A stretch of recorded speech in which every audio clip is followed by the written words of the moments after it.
Just a quick one, guys, before we get into today's video. I want you to check out the channel's official clothing store, RFC Clothing. Each design is limited edition and is perfect to wear on a match day, on the terraces at Ibrox, down your local, or cozy in the comfort of your own home. Do browse our t-shirts by going down into the link in the description or going to rfcclothing.com. Anyway, let's get into today's video. And hello everybody, welcome back to the channel, guys. Hope you're all well. Before we do get into today's video, as always, please do smash that like button and subscribe to the channel for daily Rangers content. Well, of course, we are now into the international break, usually a fairly boring time as a supporter, of course, because we're not back in action. However, during this time, we do get drips and drabs of information with regards to our players and other sort of news around the sort of football club itself. So we'll keep you up to date and give you a bit of a Rangers fix, of course, whilst the international break is ongoing. And here's hoping it goes by fairly quickly, because then, of course, we are going to be coming into the run-in where Rangers have an awful lot to play for.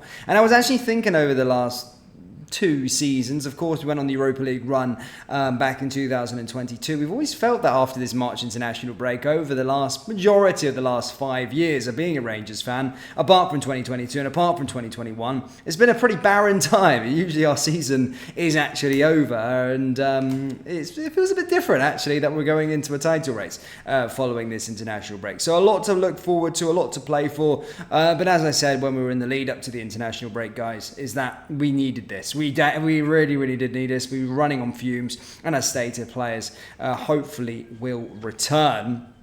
In today's video, guys, we're going to be discussing a few bits with regards to certain players, whilst also going through the fallout from the weekend. First story is that Dundee Chiefs are reportedly braced for a hammering from the SPFL after their Scottish Premiership match against Rangers was postponed. Yes, the scheduled fixture on Sunday, due to be broadcast live on Sky Sports, was called off 90 minutes before kickoff after a second inspection of the playing surface. The pitch had been checked by a local official at 9:15 a.m, but final call on whether the game should go ahead was held back for a match official, Don Robertson, in a second inspection at 10:15 a.m. Robertson quickly ruled the match could not be played, with the pitch waterlogged in areas with the ball unable to bounce and the surface deemed dangerous for players. A new date for the match is yet to be announced. Following the call-off, Rangers Chiefs relieved a scathing statement on the situation, and on Monday, SPFL higher-ups confirmed an investigation would be carried out. An SPFL spokesman said the postponement of any match is disappointment given the impact it has on supporters. This was particularly disappointing given the fact it was a live Sky Sports match and the proximity of the match to the split. The SPFL will be investigating the circumstances surrounding this postponement. Now, reports are stating there is every chance that the Tayside club will be brought to the book over the fiasco. SPFL rules state each club shall ensure that field of players registered ground at any other ground at which it is the home club for a league match or playoff match is smooth and in good condition and repair, and equipped with an efficient and effective drainage system so that it cannot become unplayable due to flooding. Dundee officials cited very heavy windfall as a major factor in the postponement, with Chief Executive John Nelm stating ground staff had been working on the pitch since 5 a.m. in hopes of resolving the pitch issue. Previously, Motherwell were fined by League Chiefs over the state of their pitch back in 2010. The club were hit with a £50,000 fine, but £45,000 of that fee was suspended. I spoke about it in yesterday's video, guys. This is something that we probably do need to put behind us. Dundee should definitely have the book thrown at them with regards to it.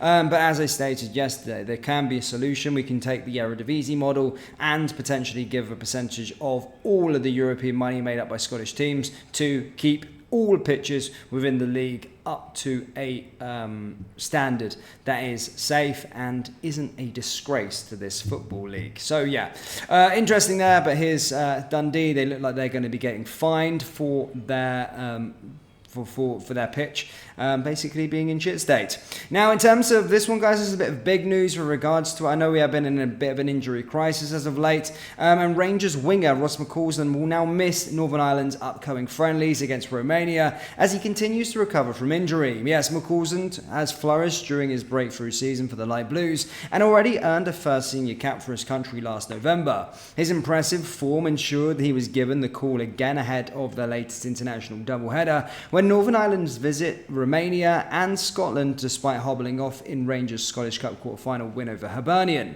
But now the national team boss, Michael O'Neill, has since confirmed both McCausland and defender Jamal Lewis, who is on loan at Watford from Newcastle, has returned to their respective clubs for treatment and will play no part in the first friendly.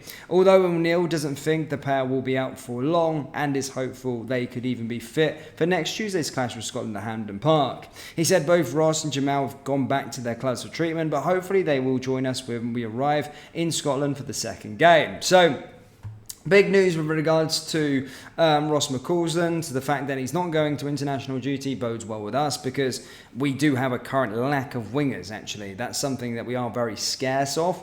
And yeah, to see him not being played in those kind of pointless games is good.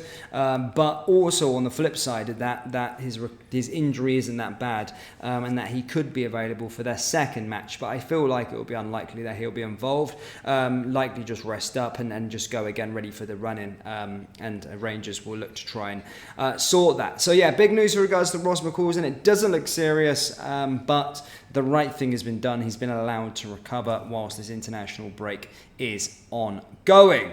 Now, finally, guys, this one always comes up now and then, guys, but yeah, we're here again today. But Rangers could receive a significant transfer windfall should PSV Eindhoven pull off a permanent move from Bayern Munich, Malik Tillman. Yes, the Munich midfielder is on loan at the Eredivisie clubs, but Chiefs are keen to make the move permanent. Yes, we have all bring this story always comes up. It always comes up, but as I stated, we're getting closer to the summer, and there has been an update with regards to it on ESPN. Yes, the director of football, Ernie Stewart, told the broadcasters, yes, I'd say that's fair, that's more than fair. Both players are players that have done fantastic for PSV, and yeah, I can say that we hope that both players stay.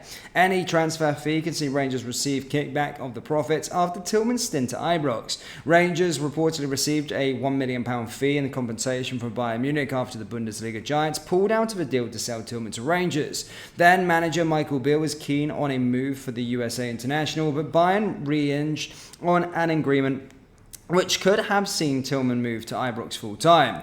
As part of the compensation package, Rangers are entitled to a further 10% sell-on for a future transfer fee. It is reported now that Tillman will cost PSV Eindhoven £12 million to make this move to the Netherlands permanent. That would mean Rangers would net a tidy £1.2 million windfall for the club.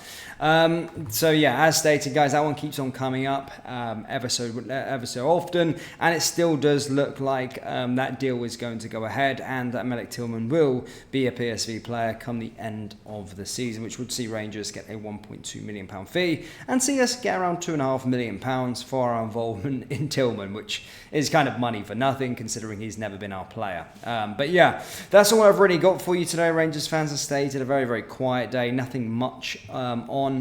The big talking points, of course, with regards to Ross McCausland, a bit there in regards to Malik Tillman, and of course the book is going to be thrown at Dundee. But do let me know your thoughts on the situation. Do let me know your thoughts on the international break. Is there anything that you want to see on this channel? Maybe we can take a look to the summer, to potential transfers that we can get. Just let me know. Give me some ideas. And as stated, guys, do browse rfcclothing.com as well. That's our channel's official clothing store. Link is down in the description, or as stated, you can go to rfcclothing.com. Thank you, guys. I'll see you next time. Take care. Peace.